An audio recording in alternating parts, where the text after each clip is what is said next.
Hello बच्चों, कैसे हैं आप सब। माय ड्रीम क्लासेस के बेसिक फर्स्ट ईयर की इस क्लास में मैं आपका स्वागत करता हूं। पिछली क्लास में हमने डायनेमिक्स ऑफ पार्टिकल्स के बारे में स्टडी किया था। हमने पढ़ा था डायनेमिक्स ऑफ पार्टिकल्स दो तरह के होते हैं, पहला रेक्टिलिनियर मोशन और दूसरा टाइप था सर्कुलर मोशन। तो रेक्टिलिनियर मोशन के बारे में हमने पिछली क्लास में स्टडी कर लिया था। आज इस क्लास में हम बात करेंगे सर्कुलर मोशन के बारे में। तो चलिए शुरू करते हैं। सर्कुलर मोशन देखिए क्या होता है। अगर कोई पार्टिकल किसी सर्टेन पॉइंट को इमेजिनरी पॉइंट के अराउंड एक सर्कुलर पाथ पे मोशन करता है तो इस तरह के मोशन को हम सर्कुलर मोशन कहते हैं। अब सर्कुलर मोशन करते समय कुछ वेरिएबल्स होते हैं इस मोशन में जो चेंज होते हैं, जिनकी वैल्यू चेंज होती रहती है। तो उन वेरिएबल्स के बारे में हम लोग बात कर ले रहे हैं। एक बार फिर समझ लीजिए, सर्कुलर मोशन का मतलब एक सर्कुलर पाथ पर अगर कोई पार्टिकल मूव कर रहा है तो उसके इस मोशन को हम सर्कुलर मोशन कहते हैं। तो सर्कुलर मोशन में आप देखिए क्या वेरिएबल्स आते हैं। So variables in circular motion, variables का मतलब कुछ ऐसे फिजिकल क्वांटिटीज जिनकी हेल्प से हम सर्कुलर मोशन को डिस्क्राइब करते हैं। तो पहला वेरिएबल जो है उसके बारे में हम बात करते हैं। This is angular displacement. देखिए एंगुलर डिस्प्लेसमेंट किसे कहते हैं। अगर कोई पार्टिकल किसी सर्कुलर पाथ पे मूव कर रहा है, मान लीजिए एक पार्टिकल इस पॉइंट O को सेंटर मान के मूव कर रहा है और किसी इंस्टेंट ऑफ टाइम पर ये पॉइंट A पर था, इस सर्कुलर पाथ के पॉइंट A पर ये था और कुछ टाइम के बाद ये चला जाता है पॉइंट B पर। पॉइंट A पर इसका जो पोजीशन है उसको रिप्रेजेंट करने के लिए हम अगर सेंटर से एक लाइन ड्रॉ करें और इसका वेक्टर इधर दिखा दें तो इसको हम पोजीशन वेक्टर कहेंगे। इसको वेक्टर r1 से मान लीजिए रिप्रेजेंट कर दे रहे हैं और पॉइंट B पर जब ये जाता है तो इसका पोजीशन वेक्टर देखिए, अभी इसका डायरेक्शन इधर है तो अब पोजीशन वेक्टर चेंज हो जाएगा। पोजीशन वेक्टर एक ऐसा वेक्टर क्वांटिटी होता है जिसका यूज हम किसी भी पॉइंट के पोजीशन को रिप्रेजेंट करने के लिए यूज करते हैं। तो पॉइंट B पर जब पार्टिकल आएगा तब उसका पोजीशन देखिए, उसका डायरेक्शन अब इधर हो जाएगा। मैग्नीट्यूड इस पोजीशन वेक्टर का तो उतना ही रहेगा बिकॉज ये रेडियस इक्वल है, बट डायरेक्शन चेंज होने की वजह से पोजीशन वेक्टर चेंज हो गया। मान लेते हैं पॉइंट A पर इसकी जो वेलोसिटी थी वो v1 थी और पॉइंट B पर इसकी वेलोसिटी हो गई v2। अब इस दौरान जो पार्टिकल है इस रेफरेंस पॉइंट A के रेस्पेक्ट में थीटा एंगल घूम जाता है, या डेल्टा थीटा एंगल भी हम इसको लिख सकते हैं। और इसका जो ये A से B तक आर्क है उसको हम डेल्टा S मान लेते हैं। और ये जो मैग्नीट्यूड है R1 और R2 दोनों का हमने बात किया क्या है, इक्वल ही होगा। R1 का और R2 का दोनों का मैग्नीट्यूड सेम होगा जो कि R के इक्वल होगा क्योंकि ये रेडियस है एक्चुअली। तो एंगुलर डिस्प्लेसमेंट हम कहेंगे किसे, व्हाट इज एंगुलर डिस्प्लेसमेंट। तो इस पॉइंट A के रेस्पेक्ट में ये जो पार्टिकल P था वो जितना एंगल घूम जाता है पॉइंट B पर जाने पर, ये एंगल ही इसका एंगुलर डिस्प्लेसमेंट कहलाता है। सो एंगुलर डिस्प्लेसमेंट अगर इसका मैग्नीट्यूड निकालना चाहें, एंगुलर डिस्प्लेसमेंट इसको डेल्टा थीटा से रिप्रेजेंट करेंगे और अगर इसका मैग्नीट्यूड निकालना चाहें तो एंगल इक्वल टू हमने पढ़ा है r अपॉन रेडियस। सो r अपॉन रेडियस, r यहां पे है कितना, डेल्टा s हमने मान लिया और रेडियस है r। So delta theta is equal to delta s by r। This is the formula for angular displacement. इसका यूनिट क्या हो जाएगा तो यहीं से देख लीजिए, एंगुलर डिस्प्लेसमेंट बिकॉज एंगल है तो इसका जो यूनिट होगा रेडियन या फिर degree. Okay, so this is first variable.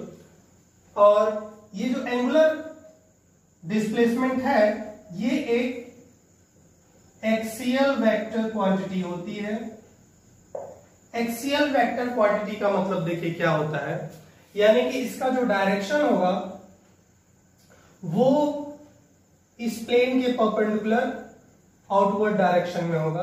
और ये जो डायरेक्शन है वो पता कैसे करते हैं, तो इसके लिए हम राइट हैंड का यूज करते हैं। देखिए अगर हम अपने फिंगर्स को जो पार्टिकल है जिस डायरेक्शन में मूव कर रहा है उस डायरेक्शन में कर्ल करें, मोड़ें, ये देखिए इस तरह से मुड़ रहा है, तो हमारा जो थंब जिस डायरेक्शन में होगा वही होगा एंगुलर डिस्प्लेसमेंट का डायरेक्शन। जो कि अगर इस पॉइंट पर हम देखें एक एक्सिस पास कराएं तो इस एक्सिस के अबाउट ये पार्टिकल मूव कर रहा है, तो इस एक्सिस के अलोंग बिकॉज इसका डायरेक्शन है, इसीलिए इसको हम एक्सियल वेक्टर क्वांटिटी भी कह सकते हैं। तो समझ में आया, अगर यही इस डायरेक्शन में मूव करता पार्टिकल तब इसका जो डायरेक्शन होगा इस प्लेन के परपेंडिकुलर इनवर्ड डायरेक्शन में होता। सो this is first variable which is angular displacement. अब हम अगले वेरिएबल की बात करते हैं, सेकेंड वन, इसे हम कहते हैं एंगुलर वेलोसिटी। देखिए ये पार्टिकल सर्कुलर मोशन करते समय इसमें एक लीनियर वेलोसिटी भी है, ये v1 v2, ये जो वेलोसिटी है ये इसकी लीनियर वेलोसिटी है। हम बात करने जा रहे हैं एंगुलर वेलोसिटी की। तो देखिए एंगुलर वेलोसिटी क्या होगा, लीनियर वेलोसिटी का हमने फॉर्मूला क्या पढ़ा है, the rate of change of displacement, यानी कोई भी पार्टिकल यूनिट टाइम में जितना डिस्प्लेसमेंट कवर करता है that is called its velocity. अब एंगुलर वेलोसिटी की बात कर रहे हैं तो सेम डिफिनेशन हो जाएगा, बस डिस्प्लेसमेंट के प्लेस पर हम यूज करेंगे angular displacement. So angular velocity of a particle moving on a circular path is defined as the rate of change of angular displacement। so अगर इसका फॉर्मूला लिखें तो एंगुलर वेलोसिटी को ओमेगा से रिप्रेजेंट करते हैं, ये हो जाएगा, अगर इंस्टेंटेनियस एंगुलर वेलोसिटी की बात करें तो limit delta T tends to 0। ये हम लिमिट यूज करते हैं अगर किसी पर्टिकुलर टाइम पर, किसी इंस्टेंट ऑफ टाइम पर अगर आपको एंगुलर वेलोसिटी निकालनी है तो वहां पे हम टाइम को बहुत कम लेके चलते हैं, तो इसको हम रिप्रेजेंट करते हैं limit delta T tends to 0, यानी टाइम इंटरवल डेल्टा टी 0 के आसपास हो तब ये यूनिट टाइम में जितना angular displacement delta theta cover करेगा वही कहलाएगा एंगुलर वेलोसिटी, या इसको इस पूरे टर्म को हम लोग लिख सकते हैं D theta upon D T. So angular velocity omega का फॉर्मूला आ गया D theta upon D T. अब ये इसका एक फॉर्मूला हो गया। अब एंगुलर वेलोसिटी और लीनियर वेलोसिटी में एक रिलेशन भी होता है, उसको भी जान लीजिए, ये होता है v is equal to R omega. याद रखिए लीनियर क्वांटिटी और एंगुलर क्वांटिटी में रिलेशन पता करना हो, जैसे कि लीनियर डिस्प्लेसमेंट डेल्टा एस और एंगुलर डिस्प्लेसमेंट डेल्टा थीटा, इसमें रिलेशन पता करना है तो ये हो जाएगा आर का मल्टीप्लाई कर दीजिए एंगुलर में तो ये लीनियर के इक्वल हो जाएगा। ठीक है, इसी तरह यहां पे देख ही रहे लीनियर वेलोसिटी और एंगुलर वेलोसिटी, इसमें रिलेशन पता करना है तो एंगुलर वेलोसिटी में आर से मल्टीप्लाई कर दीजिए। इसी तरह एंगुलर एक्सेलरेशन और लीनियर एक्सेलरेशन में पता करना है रिलेशन तो ये हो जाएगा। अच्छा, ये सब जो हमने फॉर्मूला बताया है ये केवल इसके मैग्नीट्यूड की बात हो रही है, डायरेक्शन की बात नहीं हो रही है। इसका हमने डायरेक्शन अभी इसमें इन्वॉल्व नहीं है, केवल मैग्नीट्यूड की बात कर रहे हैं, तब ये इनमें रिलेशन होता है। तो ये इसके बारे में आप जानते रहिए। फिलहाल आगे बढ़ते हैं हम लोग। तो ये इसका रिलेशन हो गया। अब इसका यूनिट क्या होगा, तो यहां से देखिए डेल्टा थीटा का यूनिट होगा रेडियन और टाइम का सेकेंड, तो रेडियन पर सेकेंड, और इसका भी डायरेक्शन, बिकॉज ये भी एक एक्सियल वेक्टर है तो इसका भी डायरेक्शन उधर ही होगा जिधर की एंगुलर डिस्प्लेसमेंट का डायरेक्शन था, यानी कि इसके मोशन के अकॉर्डिंग या तो इस प्लेन के परपेंडिकुलर आउटवर्ड डायरेक्शन में या इनवर्ड डायरेक्शन में। सो this is next variable which is angular velocity. अब हम नेक्स्ट टर्म की बात करते हैं जो है एंगुलर एक्सेलरेशन। सो इसकी भी डिफिनीशन एक्सेलरेशन की जो नॉर्मल डिफिनीशन है उसी से निकाल सकते हैं। हम जानते हैं the rate of change of velocity is called acceleration. तो यहाँ पे एंगुलर एक्सेलरेशन है तो वेलोसिटी हो जाएगी angular velocity. So we can define angular acceleration as the rate of change of angular velocity is called angular acceleration. So angular acceleration किसे कहेंगे? The angular acceleration of a particle moving in a circular path is defined as the rate of change of angular velocity. यानी कि circular path पर move करते हुए किसी particle की angular acceleration किसे बोलेंगे? वो होगा time rate of change of angular velocity, यानी कि समय के साथ या यूनिट टाइम में जितना एंगुलर वेलोसिटी चेंज होगा वही कहलाएगा एंगुलर एक्सेलरेशन। सो इसको अल्फा से रिप्रेजेंट करते हैं और इसका फॉर्मूला अगर निकालना है तो हो जाएगा rate of change of angular velocity. अब हम किसी इंस्टेंट ऑफ टाइम की अगर बात करेंगे तो वो निकालने के लिए हम लोग टाइम को टेंस टू 0 के इक्वल ले लेंगे, तो ये हो जाएगा एंगुलर वेलोसिटी में जो चेंज हो रहा है। अगर मान लीजिए स्टार्टिंग में एंगुलर वेलोसिटी ω1 और बाद में होंगे ω2, तो चेंज हो जाएगा ω2 माइनस ω1, या इसी को डेल्टा ओमेगा लिख सकते हैं। और डेल्टा ओमेगा ये तो हो गया चेंज इन वेलोसिटी।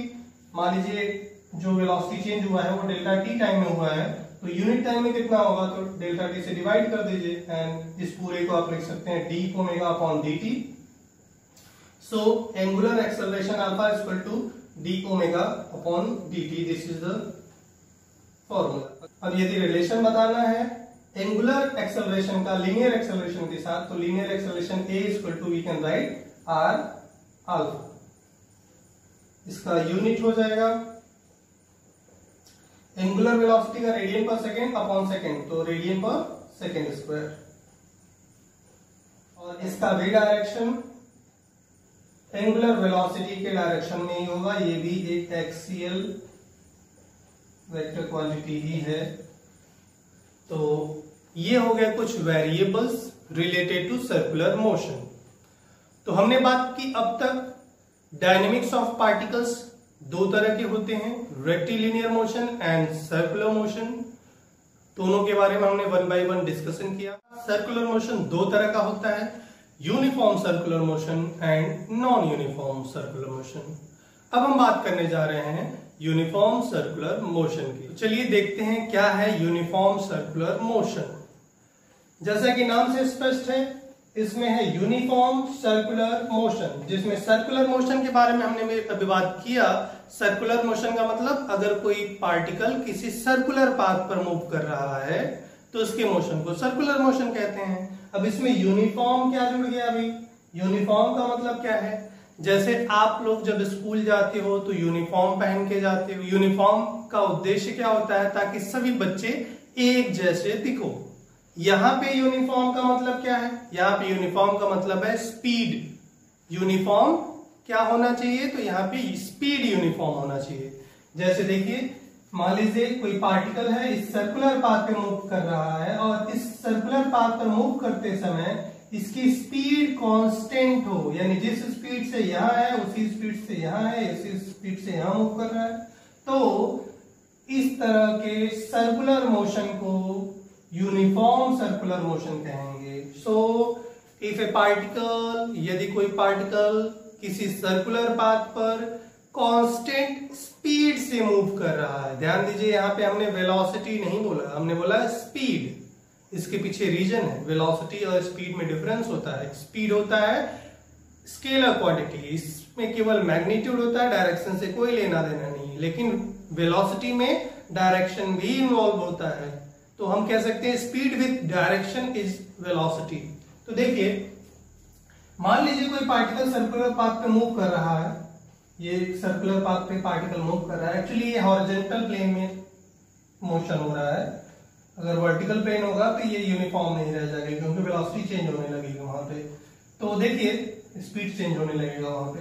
तो देखिए मान लीजिए पार्टिकल एक है और वो इस सेंटर ओ के अराउंड मूव कर रहा है सर्कुलर पाथ पे। इस पॉइंट पर से इस पॉइंट पर आप देखिए, इस पॉइंट पर मान लीजिए ये पॉइंट ए है, तो पार्टिकल का पोजीशन वेक्टर अगर हमें दिखाना हो तो इस तरह से दिखा सकते हैं। यहां पे देखिए इसकी स्पीड हमने बोला है सेम होगा, यानी कि वेलोसिटी का मैग्नीट्यूड सेम होगा, बट डायरेक्शन यहाँ पे देखिए इधर इस पॉइंट पे जब ये पार्टिकल जाएगा तो स्पीड सेम है, बट इस मोशन का डायरेक्शन यहाँ पे इधर है, यहाँ पे मोशन का डायरेक्शन इधर है। तो आप देख सकते हैं जो स्पीड है या वेलोसिटी का जो मैग्नीट्यूड है वो कांस्टेंट है, बट मोशन का डायरेक्शन कंटिन्यूअसली चेंज हो रहा है। और अगर डायरेक्शन चेंज होगा तो वेलोसिटी भी चेंज होगी, क्योंकि वेलोसिटी डायरेक्शन पे भी डिपेंड करती है। तो इसका मतलब अगर कोई पार्टिकल यूनिफॉर्म सर्कुलर मोशन कर रहा है तो उसकी स्पीड तो कांस्टेंट होगी, बट वेलोसिटी चेंज होगी due to change in the direction of motion. तो इस तरह से हम कह सकते हैं, if a particle moves on a circular path with constant speed, then its motion is called uniform circular motion.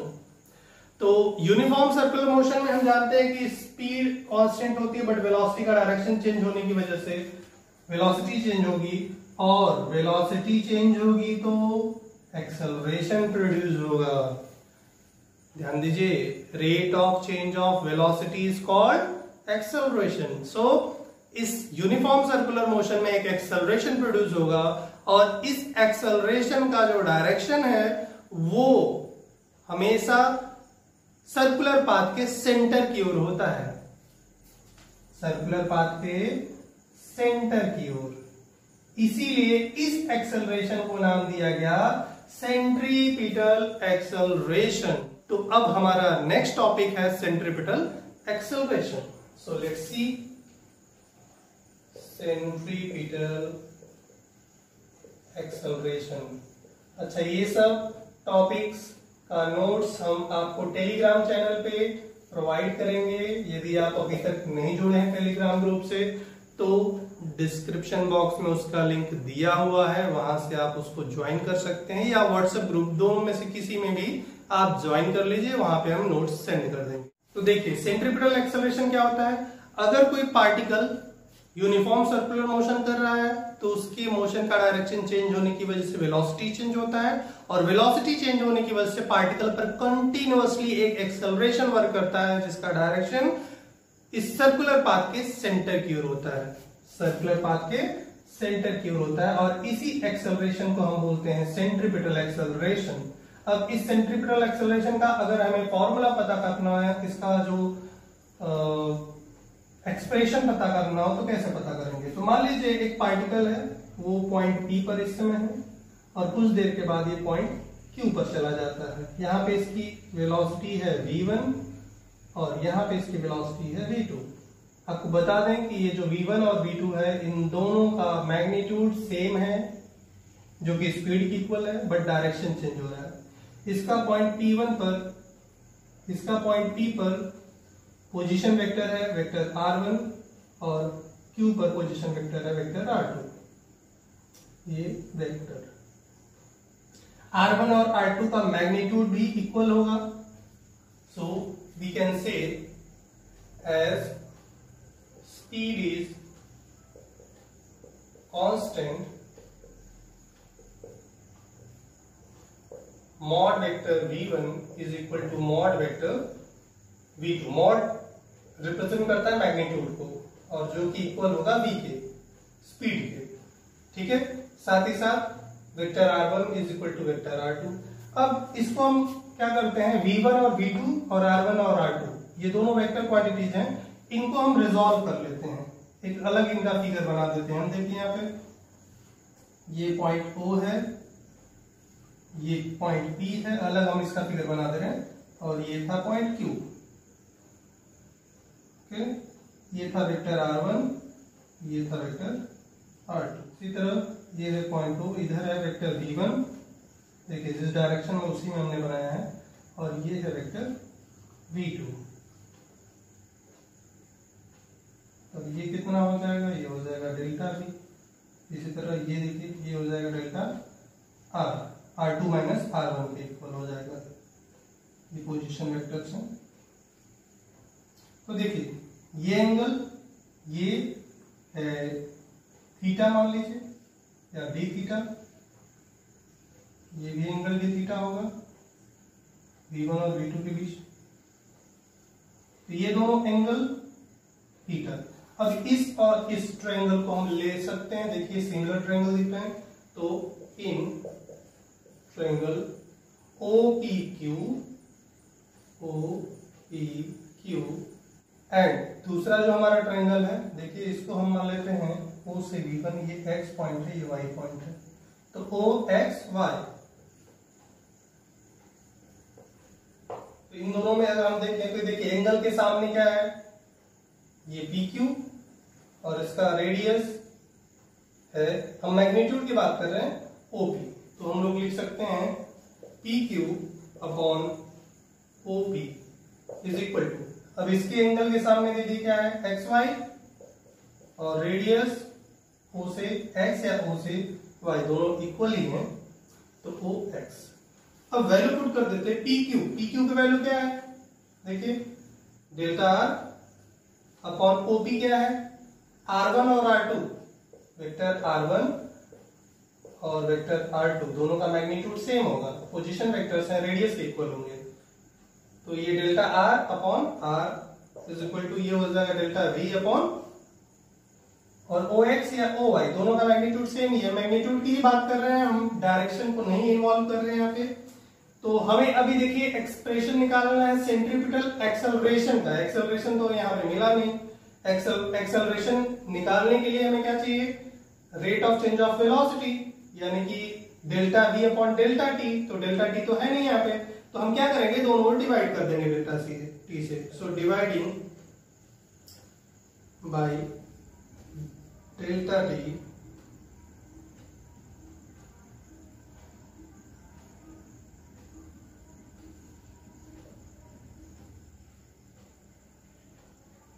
Both sides.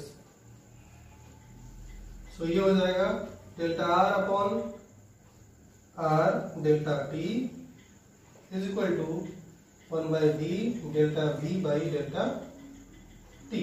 अब देखिए ये 1 by R delta R upon delta T, delta R is the, यहाँ पे देखिए ये R के equal होगा, nearly equal मान सकते हैं हम लोग। तो अगर इसको और एलोबरेट करें तो देखिए यहाँ पे 1 बाई R, अब delta R upon delta T, इसको हम लोग लिख सकते हैं क्या, देखिए linear displacement upon time, this is linear velocity. इसी तरह rate of change of linear velocity is called linear acceleration, और यही एक्सेलरेशन है सेंट्रीपिटल एक्सेलरेशन। तो यहाँ पे वैल्यू पुट कर दे रहे हैं, ये हो जाएगा V by R is equal to AC upon V, या centripetal acceleration, centripetal acceleration AC is equal to हो जाएगा, V को इधर भेज दीजिए, V square by R। So this is the expression for centripetal acceleration. यहाँ पे V इज इक्वल टू हम लोग लिख सकते हैं R ओमेगा, तो एक फॉर्मूला ये भी हो सकता है R square omega square, R से एक R कैंसिल, देखिए R square omega square by R से एक R कैंसिल, तो AC इज इक्वल टू एक फॉर्मूला और आ सकता है R ओमेगा स्क्वायर। सो सेंट्रीपिटल एक्सेलरेशन के ये दो फॉर्मूले हो गए। अब इसका डायरेक्शन किधर होगा, तो आपने शुरू में ही बात किया था कि सेंट्रीपिटल एक्सेलरेशन का जो डायरेक्शन होगा हमेशा सर्कुलर पाथ के सेंटर की ओर होता है, इसीलिए तो इसको हम सेंट्रीपिटल एक्सेलरेशन कह रहे हैं। नाम इसका इसी वजह से पड़ा है बिकॉज इसका डायरेक्शन हमेशा टुवर्ड द सेंटर होता है। Now our next topic is centripetal force. अब ये सेंट्रीपिटल फोर्स क्या होता है, तो हमने अभी बात किया कि अगर कोई पार्टिकल यूनिफॉर्म सर्कुलर मोशन कर रहा है तो पार्टिकल के मोशन के डायरेक्शन के चेंज होने की वजह से उसकी वेलोसिटी चेंज होती है, और वेलोसिटी चेंज होने से एक एक्सेलरेशन प्रोड्यूस होता है जिसका डायरेक्शन हमेशा सर्कल के सेंटर की ओर होता है। अब न्यूटन के फर्स्ट लॉ में हमने पढ़ा है कि वेलोसिटी चेंज करने के लिए यानी कि एक्सेलरेशन प्रोड्यूस करने के लिए हमेशा किसी एक्सटर्नल फोर्स की जरूरत होती है। इसका मतलब अगर यहां पे वेलोसिटी चेंज हो रही है, एक्सेलरेशन प्रोड्यूस हो रहा है, तो जरूर किसी न किसी फोर्स से प्रोड्यूस हो रहा है, और इस फोर्स का भी डायरेक्शन उधर ही होगा जिधर एक्सेलरेशन का डायरेक्शन है। इसका मतलब ये हुआ कि यूनिफॉर्म सर्कुलर मोशन करते समय पार्टिकल पर एक फोर्स वर्क करता है जो कि सर्कल के सेंटर की ओर डायरेक्टेड होता है, और इस फोर्स को ही हम सेंट्रीपिटल फोर्स कहते हैं। सो कैसे डिफाइन करेंगे सेंट्रीपिटल फोर्स को? When A particle moves on a circular path with uniform speed due to change of direction of motion, its velocity changes, and due to change in velocity an acceleration is produced, which is called centripetal acceleration, whose direction is always toward the center. And because according to Newton's first law acceleration is always produced from any force, so a force should also work on the particle which direction is in the same as the centripetal acceleration. This force is called centripetal force. यानी कि uniform motion करते समय, uniform circular motion करते समय particle पर एक force लगता है जिसका डायरेक्शन हमेशा सर्कल के सेंटर की ओर होता है। इस फोर्स को ही हम सेंट्रिपिटल फोर्स कहते हैं। और इसका फॉर्मूला, इसका एक्सप्रेशन अगर हमें निकालना है तो हमने पढ़ा है force equal to F equal to m a Newton second law से। तो यहां से हो जाएगा F इक्वल टू, यहाँ पे A जो है एक्सेलरेशन है, यहाँ पे सेंट्रिपिटल एक्सेलरेशन के इक्वल होगा, और हमने पढ़ा है centripetal acceleration equal to v square by r। तो ये हो गया हमारा फॉर्मूला सेंट्रिपिटल एक्सेलरेशन का, mv स्क्वायर बाई r, या v इक्वल टू हमने पढ़ा है r ओमेगा, एक फॉर्मूला और यहाँ से मिल जाएगा m r square omega square by r, या r से एक r कैंसिल हो जाएगा, तो F equal to m r omega square, इतना न्यूटन। ये दोनों एक्सप्रेशन हो गए सेंट्रीपिटल फोर्स के। So understood, this is uniform circular motion. इसमें दो चीजें आपको पढ़नी है, सेंट्रीपिटल एक्सेलरेशन उसका फॉर्मूला और सेंट्रीपिटल फोर्स। तो यूनिफॉर्म सर्कुलर मोशन हमने पढ़ा। अच्छा, इसका एग्जाम्पल क्या है? कहीं आपने देखा यूनिफॉर्म सर्कुलर मोशन करते हुए किसी ऑब्जेक्ट को? तो अगर कोई बॉडी, मान लीजिए एक पत्थर लीजिए और उसको किसी धागे से बांध लीजिए और घुमाइए उसको हॉरिजॉन्टल प्लेन में एक कांस्टेंट स्पीड के साथ, तब इसका जो मोशन होगा वो होगा यूनिफॉर्म सर्कुलर मोशन का एग्जाम्पल। अंडरस्टूड? चलिए, और ये जो सेंट्रीपिटल फोर्स है इसका भी बहुत ज्यादा इंपॉर्टेंस है। कहीं भी अगर कोई ऑब्जेक्ट सर्कुलर मोशन कर रहा है तो वहां पे ये फोर्स एक्ट करेगा ही करेगा, ठीक है। अगर ये फोर्स नहीं एक्ट करेगा तो वो सर्कुलर मोशन भी नहीं करेगा। फॉर एग्जाम्पल, जैसे अगर कोई साइकिल सवार तेजी से साइकिल चलाते हुए किसी मोड़ पर मुड़ता है, किसी सड़क के मोड़ पर तेजी से मुड़ता है, तो वहां पे उसको मुड़ने के लिए जो आवश्यक सेंट्रीपिटल फोर्स है वो मिलता है सड़क और साइकिल के टायर के बीच लगने वाले फ्रिक्शन फोर्स से। लेकिन फ्रिक्शन फोर्स से उतना सेंट्रीपिटल फोर्स नहीं मिल रहा है, तब सेंट्रीपिटल फोर्स प्राप्त करने के लिए साइकिल सवार अपने आप को थोड़ा सा बेंड कर देता है toward the centre of the circular turn, जिससे कि रिएक्शन से उसको मिल जाता है सेंट्रीपिटल फोर्स और वो आसानी से सर्कुलर पाथ पे घूम ले जाता है। इसी तरह से अर्थ को सन के अबाउट सर्कुलर पाथ पर मूव करने के लिए रिक्वायर्ड सेंट्रीपिटल फोर्स मिलता है अर्थ और सन के बीच लगने वाले ग्रेविटेशनल फोर्स से।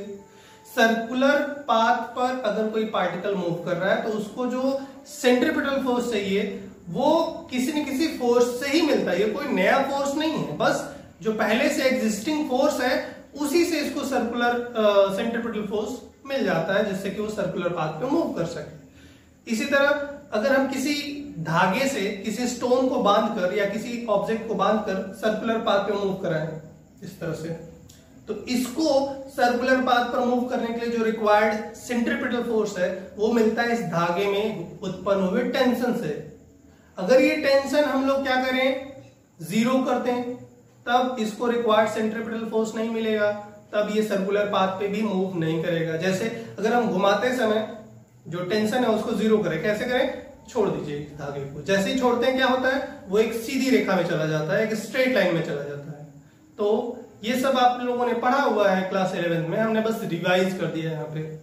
अच्छा, सेंट्रीपिटल फोर्स जिसको अभिकेंद्र बल भी कहते हैं, ये हमारे डेली लाइफ का हिस्सा है बहुत जगह पे। जैसे आप कोई कार जो होती है जब टर्न पे मुड़ती है तो उसको रिक्वायर्ड सेंट्रीपिटल फोर्स अगर सड़क गीली है तो फ्रिक्शन से नहीं मिल पाता है, तो उस केस में उसको रिएक्शन से सेंट्रीपिटल फोर्स लेना पड़ेगा।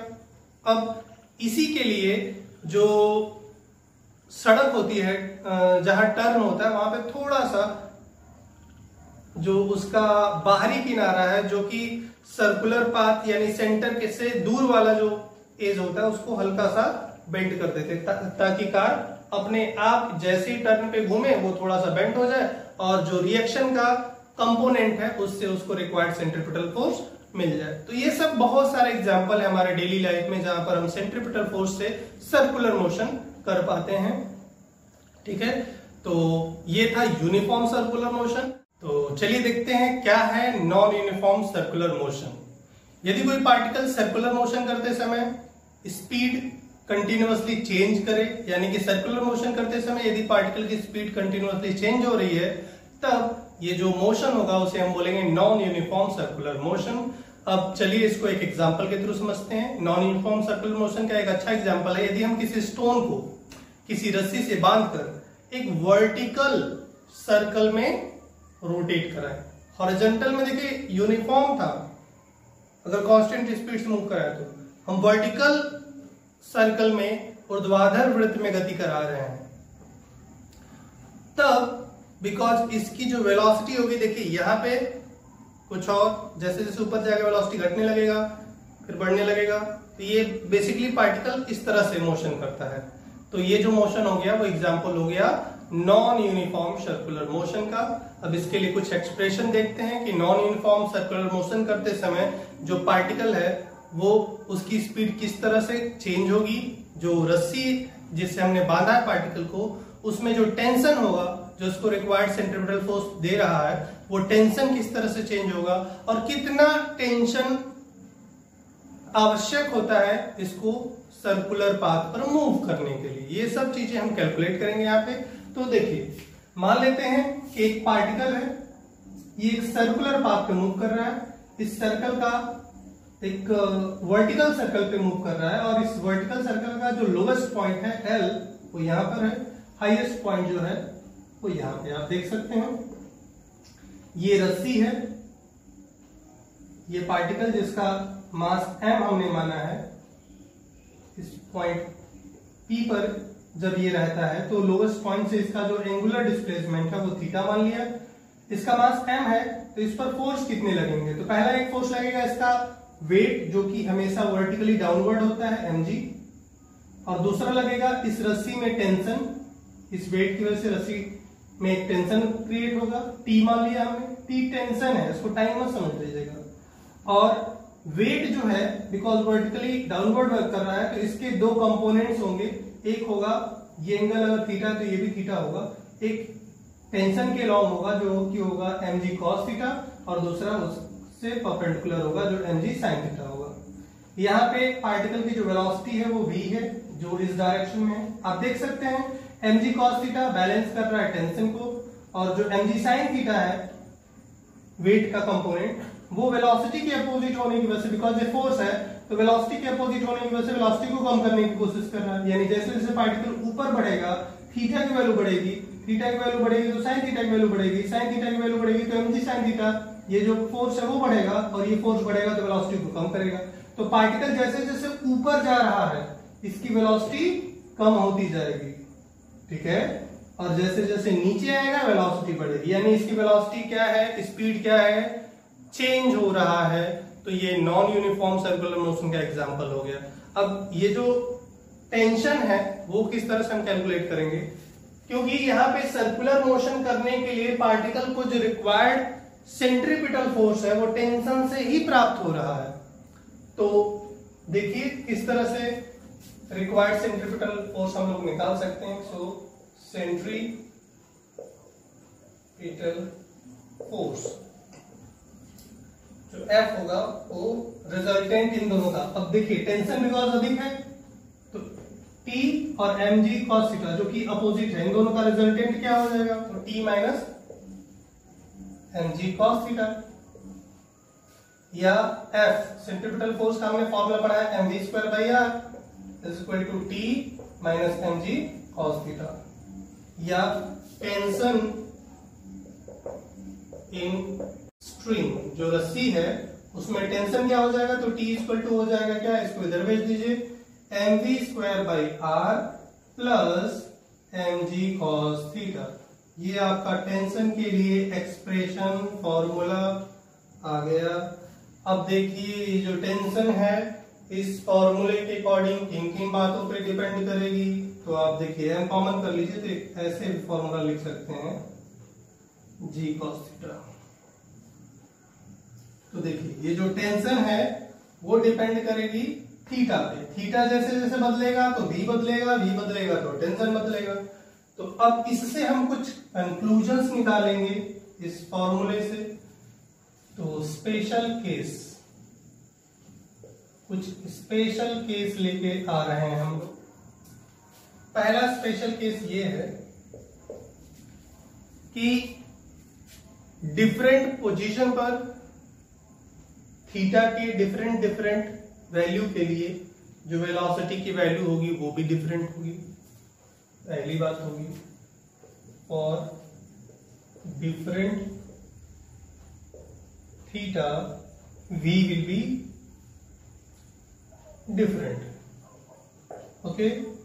दूसरा क्या कंक्लूजन निकला, दूसरा कंक्लूजन ये निकला बिकॉज जो टेंशन है रस्सी में वो डिपेंड कर रही है cos थीटा पर, तो cos थीटा जब मिनिमम होगा तो टेंशन भी मिनिमम होगा। So minimum tension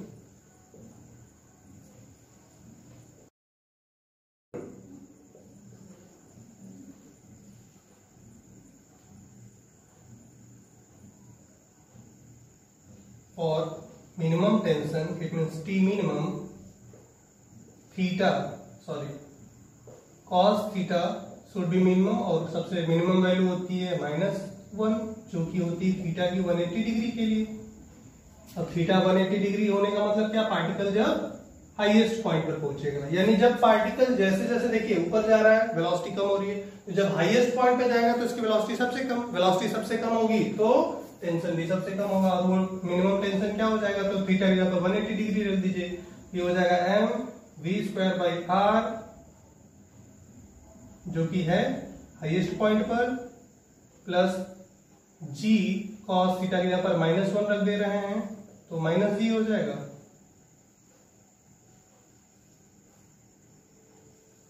So this is the minimum tension in the string at highest point।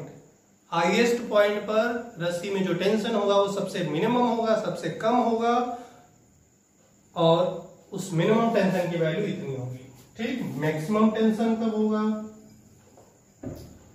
और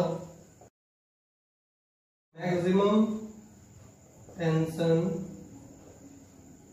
इट मींस T मैक्स और थीटा शुड बी मैक्स जो कि होती है 1 कितने डिग्री के लिए, 0 डिग्री के लिए। 0 डिग्री कब मिलेगा, जब पार्टिकल यहाँ पे होगा, देखिए ये थीटा 0 होगा, तब ये मिनिमम मैक्सिमम टेंशन होगा कितना, तो यहाँ पे रख दीजिए फॉर्मूले में जहां cos थीटा 1 रख देंगे तो हो जाएगा m v square by r plus c।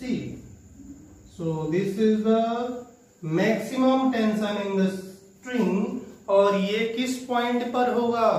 Lowest point, इस वर्टिकल सर्कुलर पाथ के लोवेस्ट पॉइंट पर जो रस्सी में टेंशन है वो मैक्सिमम होगा। अब एक और कंक्लूजन है, वेलोसिटी जैसे जैसे घटेगी टेंशन कम होगा, लेकिन एक ऐसी हाईएस्ट पॉइंट पर जो मिनिमम वेलोसिटी है, ये अगर वेलोसिटी इसकी वैल्यू 0 हो जाए तो टेंशन 0 हो जाएगा, और टेंशन अगर 0 हो गया तो पार्टिकल अब आगे नहीं बढ़ेगा, यहीं से गिर जाएगा। ठीक है, यानी अगर आप स्टोन को सपोज कर लीजिए, एक इमेजिन करिए कि एक स्टोन एक रस्सी से बांध के घुमा रहे हो और रस्सी को आप ढीला करते जाओ तो एक कंडीशन आएगा कि इसकी स्पीड इतनी कम होगी कि ये यहीं से फिर नीचे गिर जाएगा, आगे मूव नहीं करेगा। सो चौथा जो हमारा पॉइंट है वो है particle will move on the circular path only and only, particle will move on circular path only and if only, तब जब ये जो मिनिमम टेंशन है m v square by r minus g ये ग्रेटर हो 0 से, तभी तक पार्टिकल मूव करेगा सर्कुलर पाथ पे। या ऐसे भी हम लोग कह सकते हैं जब ये जो वेलोसिटी है वो ग्रेटर हो अंडर रूट जी आर के, यहां पे आर है रेडियस जी। क्लियर? अगर वेलोसिटी ग्रेटर है अंडर रूट जी आर के तब पार्टिकल मूव करेगा, ठीक है, या इक्वल है तो भी वो मूव करेगा, लेकिन जैसे इससे कम हुआ पार्टिकल अब आगे मूव नहीं करेगा, वहीं पे गिर जाएगा। और जो मिनिमम वेलोसिटी है इस मैक्सिमम पॉइंट पर पार्टिकल की वो मिनिमम वेलोसिटी जो कि रिक्वायर्ड है इसको सर्कुलर पाथ पर मूव करने के लिए, उस मिनिमम वेलोसिटी को हम बोलते हैं क्रिटिकल वेलोसिटी। क्या बोलते हैं? critical velocity. So we can say the critical velocity is that velocity of the particle on the maximum point when it is moving on a vertical circle, which is required to maintain the circular motion. यानी ऊर्ध्वाधर वृत्त पर circular motion को बनाए रखने के लिए उच्चतम बिंदु पर जो मिनिमम वेलोसिटी चाहिए पार्टिकल को, वही मिनिमम वेलोसिटी कहलाती है क्रिटिकल वेलोसिटी। सो हम लोग कह सकते हैं, यहां पे दिखा दे रहे हैं, क्रिटिकल वेलोसिटी। और इस क्रिटिकल वेलोसिटी की वैल्यू हो जाएगी किसके इक्वल होनी चाहिए? G are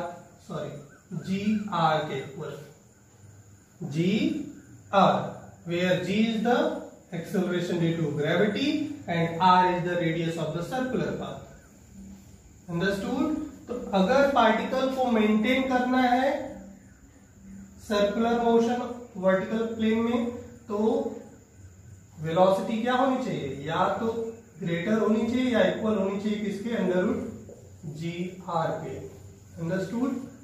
for maintaining circular motion in vertical plane. Understood? तो ये था नॉन यूनिफॉर्म सर्कुलर मोशन। तो एक बार फिर से रिवाइज कर लेते हैं, अब तक हमने क्या क्या चीजें पढ़ा।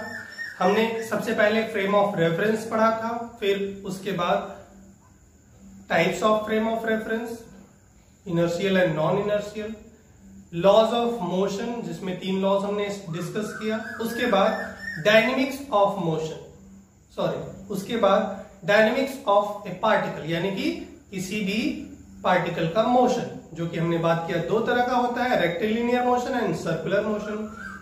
सर्कुलर मोशन भी दो टाइप का होता है, यूनिफॉर्म सर्कुलर मोशन और नॉन यूनिफॉर्म सर्कुलर मोशन, दोनों के बारे में हमने स्टडी कर लिया। तो आज के लिए बस इतना ही। Be happy, spread the goodness. जय हिंद, वंदे मातरम।